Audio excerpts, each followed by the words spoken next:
Hello students, welcome back to cost logs. So 11th class की chemistry में हम लोगों ने पीरियोडिक टेबल को अच्छे से डिस्कस कर लिया है एंड उसके बाद we have started with periodic properties, जिसमें हम लोगों ने atomic radii and ionization enthalpy को कवर अप कर लिया है। सो अगर आपने वो वीडियो नहीं देखा है तो पहले आप वहीं से स्टार्ट करेंगे, उसका लिंक डिस्क्रिप्शन में है। एंड आज हम उसी सीरीज में आगे बढ़ने वाले हैं एंड आज का हमारा टॉपिक है factors on which ionization enthalpy depends. मतलब आयनाइजेशन एंथैल्पी कैसे इंक्रीज या डिक्रीज होती है, किन फैक्टर्स पे, तो वो आज हम डिस्कस करेंगे। तो फर्स्ट फैक्टर है हमारा big atomic size reduces ionization enthalpy.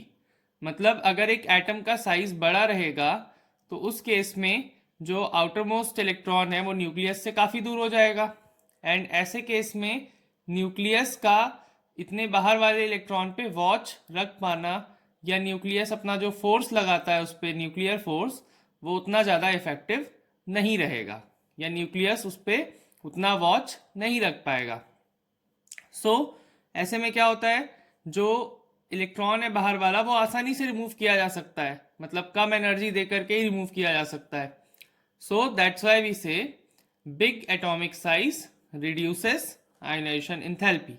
ठीक वैसे ही जैसे एक बहुत बड़ा घर मेंटेन करना थोड़ा मुश्किल का काम होता है, मतलब अगर हमारा घर काफ़ी बड़ा है एंड मेंबर्स कम है, so it will be difficult to maintain it. वैसे ही न्यूक्लियस का बाहर वाले इलेक्ट्रॉन पे वॉच रख पाना थोड़ा मुश्किल का काम हो जाता है बड़े एटम के साइज में। नाउ अब जो हमारा नेक्स्ट फैक्टर है वो मल्टी इलेक्ट्रॉनिक स्पीशीज में ऑकर करता है या फिर जिनमें ज़्यादा इलेक्ट्रॉन्स हैं उनमें ऑकर करता है एंड ये बहुत इंपॉर्टेंट है। इसका नेम है शील्डिंग इफेक्ट या फिर स्क्रीनिंग इफेक्ट। तो इसको हम लोग मेरे स्पेशल एग्जांपल से भी समझेंगे और पहले देखते हैं कि ये होता कैसे है। जैसे ये मैंने एक रफ डायग्राम बनाया है एटम के स्ट्रक्चर का। ये वाला आप देख सकते हैं, ये न्यूक्लियस है जो कि बाहर पे जो इलेक्ट्रॉन प्रेजेंट है उन पे फोर्स लगाएगा। और कौन सा फोर्स लगाता है? अट्रैक्टिव नेचर का फोर्स लगाता है, जिसको हम लोग न्यूक्लियर चार्ज बोलते हैं। अब अगर हम ये स्टडी करें कि ये बाहर वाले शेल पे कितना फोर्स लगा पा रहा है इन इलेक्ट्रॉन्स पे, मतलब जैसे ये जो बाहर इलेक्ट्रॉन्स मैंने दिखाए हैं इन पे जो फोर्स लगा रहा है उनको स्टडी करना है। सो इससे जस्ट पहले वाला जो शेल है उसमें भी इलेक्ट्रॉन्स प्रेजेंट है। तो ये वाले जो इलेक्ट्रॉन्स हैं ये क्या करते हैं, इसके और इसके इंटरेक्शन के बीच में एक शील्ड टाइप की बना देते हैं। मतलब ये लोगों ने एक शील्ड बना दी है सारे इलेक्ट्रॉन्स ने मिलके। तो इससे क्या हुआ, जो इसका इस पे जो पुल है वो उतना इफेक्टिव नहीं रह पाता है। तो ऐसे में क्या होगा, न्यूक्लियर चार्ज कम हो जाएगा। और न्यूक्लियर चार्ज कम हुआ तो इसका मतलब क्या हुआ कि न्यूक्लियस इस पे कम पुल लगा पा रहा है। तो ऐसे में क्या होगा, आयनाइजेशन एंथैल्पी डिक्रीज हो जाएगी। तो ये जो शील्डिंग इफेक्ट मैंने आपको अभी एक्सप्लेन किया उसको हम लोग एक एग्जांपल से समझ सकते हैं। जैसे हम लोग न्यूक्लियस को कंसिडर कर लेते हैं गवर्नमेंट के फंड्स जो गवर्नमेंट रिलीज करती है पब्लिक के लिए। बट बीच में कौन प्रेजेंट होते हैं? पॉलिटिशियंस। पॉलिटिशियंस हो गए हमारे ये जो शील्ड बनाए हैं इलेक्ट्रॉन्स। देन बाहर वाला इलेक्ट्रॉन इज पब्लिक। गवर्नमेंट का फंड पब्लिक तक अगर डायरेक्ट पहुंचता ये इफेक्टिव रहता, लेकिन ये इसके थ्रू आता है। व्हाट हैपेंस, ये पूरा का पूरा डिक्रीज हो जाता है, या फिर हम ये कह लें कि वो पूरा फोर्स पब्लिक तक पहुंच नहीं पाता है। वैसे ही यहाँ पे जो न्यूक्लियर का फोर्स है बाहर वाले इलेक्ट्रॉन तक, वो ये वाली शील्ड बन जाने की वजह से उतना इफेक्टिवली नहीं लग पाता है बाहर वाले इलेक्ट्रॉन्स पे। नाउ तो इसमें जो शील्ड के बाद जो न्यूक्लियर चार्ज यहाँ पे एक्सपीरियंस करता है बाहर वाला इलेक्ट्रॉन, उसको हम लोग जेड इफेक्टिव बोलते हैं और वो डेफिनेटली लेस होता है ओरिजिनल जेड से। तो जेड में से क्या सब्ट्रैक्ट किया हमने? Screening constant. ये हमारा सिंबल जो है ये स्क्रीनिंग कांस्टेंट का है, क्योंकि जो अलग अलग शेल्स होते हैं उनकी जो स्क्रीनिंग है या शील्डिंग है वो भी डिफरेंट होती है।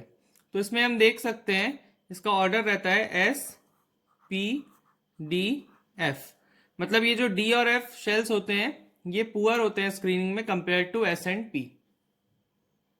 अगर ये वाले शेल में जो शील्ड बना रहा है या स्क्रीनिंग कर रहा है इसमें ज़्यादा नंबर ऑफ इलेक्ट्रॉन्स होंगे मतलब स्क्रीनिंग हमारी बेटर होती जाएगी। सो हम ये बोल सकते हैं कि जो स्क्रीनिंग कांस्टेंट है उसकी वैल्यू ज़्यादा रहेगी अगर इनर शेल ऑर्बिटल में इलेक्ट्रॉन्स कंप्लीटली फिल्ड हैं तो। And one thing we can say now कि अगर स्क्रीनिंग इफेक्ट हमारा ज़्यादा है या शील्डिंग इफेक्ट ज़्यादा है, सो उस केस में न्यूक्लियर पुल उतना ज़्यादा इफेक्टिव नहीं रहेगा एंड जो आयनाइजेशन एंथैल्पी की वैल्यू है वो क्या हो जाएगी, डिक्रीज हो जाएगी। That means now we need lesser amount of energy to remove this outermost electron. So next जो हमारा पॉइंट है वो सिमेट्री से रिलेटेड है। कुछ कुछ स्ट्रक्चर्स में क्या होता है कि सिमेट्री प्रेजेंट होती है कॉन्फ़िगरेशन में, तो वैसे वाले स्ट्रक्चर्स या वैसे वाले एलिमेंट्स ज़्यादा स्टेबल होते हैं एंड ज़्यादा स्टेबल होते हैं मतलब उसका इलेक्ट्रॉन रिमूव कर पाना मुश्किल है, तो more energy we require and hence ionization enthalpy increases in symmetrical configuration. Now ionization enthalpy अगर हम लोग अलोंग अ पीरियड की बात करें मतलब लेफ्ट टू राइट मूव करेंगे, तो ऐसे में आयोनाइजेशन एंथैल्पी हमारी इंक्रीज होती जाती है क्योंकि जो न्यूक्लियर चार्ज है वो शील्डिंग इफेक्ट को डोमिनेट कर लेता है। मतलब जो न्यूक्लियस का पुल है इलेक्ट्रॉन्स पे वो इंक्रीज होने लगता है और ऐसे केस में एनर्जी हमें ज़्यादा चाहिए इलेक्ट्रॉन को रिमूव करने के लिए। नाउ ऐसा क्यों होता है, क्योंकि हमें पता है जब हम एक सेम पीरियड में मूव कर रहे हैं तो नंबर ऑफ शेल्स तो सेम रहेंगे, तो उसी में इलेक्ट्रॉन बस ऐड होता जाता है। तो ऐसे केस में शील्ड उतनी प्रॉपर बन नहीं पाती है इनर इलेक्ट्रॉन्स की एंड व्हाट हैपन्स, जो न्यूक्लियर पुल है वो हमारा इफेक्टिव रहता है एंड आयनाइजेशन एंथैल्पी इंक्रीज हो जाती है। बट हम एक ग्रुप में जब डाउन मूव करते हैं तो ऐसे में नंबर ऑफ शेल्स हमारे बढ़ते जाते हैं, एटम का साइज बढ़ता जाता है, तो हम ये कह सकते हैं कि स्क्रीनिंग इफेक्ट जो इनर इलेक्ट्रॉन्स की है वो भी इंक्रीज हो रही है। तो स्क्रीनिंग इफेक्ट इंक्रीज हो रही है डाउन दी ग्रुप में, मतलब जो न्यूक्लियर पुल है वो डिक्रीज हो रहा है, तो now we need lesser energy, so down the group में डिक्रीज होता है।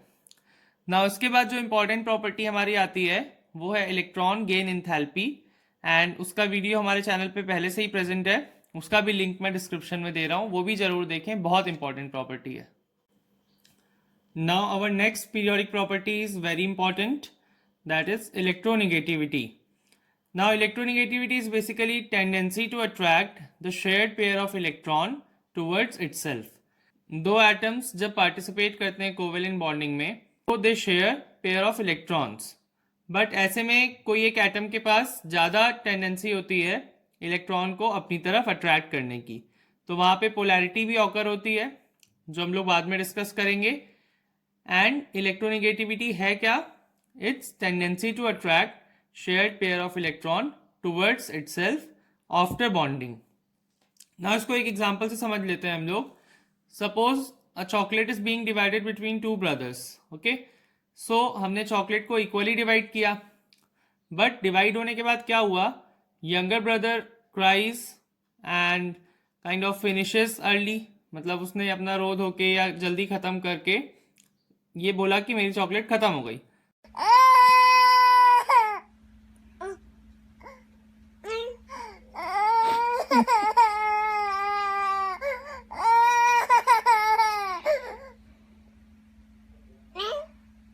सो he'll get more from the share of elder brother। सो ऐसे में क्या हुआ, यंगर ब्रदर का जो अट्रैक्शन है चॉकलेट की तरफ वो ज़्यादा है, सो उसको ज़्यादा मिल गई। सो वैसे ही यहाँ पे भी क्या होता है, tendency to attract shared electron किसी एटम में ज़्यादा होती है किसी में कम होती है, तो जिसमें ज़्यादा होती है वो इलेक्ट्रॉन को अपनी तरफ स्नैच कर लेता है। नाउ ये किस फैक्टर पे डिपेंड करता है, जैसे एटॉमिक साइज हमारा अगर स्मॉल रहेगा तो उस केस में जो न्यूक्लियस का अट्रैक्शन है शेयर्ड पेयर पे वो ज़्यादा रहेगा। सो हम ये कह सकते हैं कि जो एटॉमिक साइज है वो मेन यहाँ पे रेगुलेटिंग फैक्टर होता है। छोटा साइज है मतलब न्यूक्लियस आसानी से अपना पुल एक्सर्ट कर पा रहा है, बड़ा साइज होगा तो उसका पुल उतना इफेक्टिव नहीं रहेगा शेयर्ड पेयर पे और इलेक्ट्रोनेगेटिविटी डिक्रीज हो जाएगी। नाउ इसमें हम देख सकते हैं कि जब लेफ्ट टू राइट मूव कर रहे हैं तो इंक्रीज होगा, डाउन दी ग्रुप डिक्रीज होगा। सो इसका हमें जो इंक्रीज और डिक्रीज का पैटर्न मिल रहा है ये डायरेक्टली लिंक्ड है एटॉमिक रेडियाई से, क्योंकि जब आप लेफ्ट टू राइट मूव करते हो तो एटॉमिक रेडियाई डिक्रीज होता है तो इलेक्ट्रोनेगेटिविटी इंक्रीज हो रही है। जब आप डाउन दी ग्रुप मूव करते हो तो जो एटॉमिक साइज है वो इंक्रीज हो रहा होता है तो ऐसे में न्यूक्लियस का पोल इफेक्टिव नहीं है, तो इलेक्ट्रोनिगेटिविटी डिक्रीज हो गई। सो आई होप आपको ये सारी पीरियोडिक प्रॉपर्टीज अच्छे से क्लियर हो गई होंगी। Electronegativity, then ionization enthalpy, atomic radii, electron gain enthalpy. इसमें कोई भी डाउट है तो आप कमेंट कर सकते हैं। चैनल पे नए हैं तो ऐसे ही अमेजिंग कंटेंट के लिए सब्सक्राइब कर लें, and please share my video also.